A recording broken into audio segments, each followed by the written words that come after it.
plain English. Let's see if we can do it. The administration is pushing for global crypto dominance in the U.S.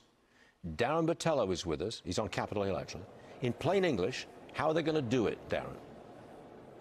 Hi, good morning, Stuart. So the president is asking the Fed to review allowing crypto and fintech firms to store their money in the central bank. And this comes after Kraken got access to the central bank back in March. So they were the first. Now other banks want the same kind of access. But in Washington, as you know, an executive order is only as good as the president who's in the White House. The next person that takes over, they could completely change that. That's why in a Fox Business exclusive, Congressman Nick Begich is introducing a bill, he says, to lock in Trump's plan and officially establish a strategic Bitcoin reserve. Begich tells Fox Business that this is basically the new Fort Knox.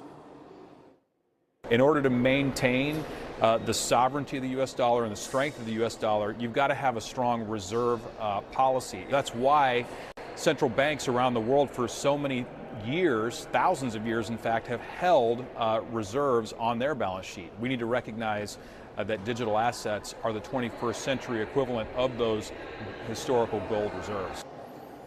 So Begich wants the government to stockpile 5% of all Bitcoin, which is equivalent to how much of the world's gold the U.S. stores and reserves. And he already found a way to fund it without taxpayers. The Treasury is currently sucking up crypto assets tied to Iran through Operation Economic Fury.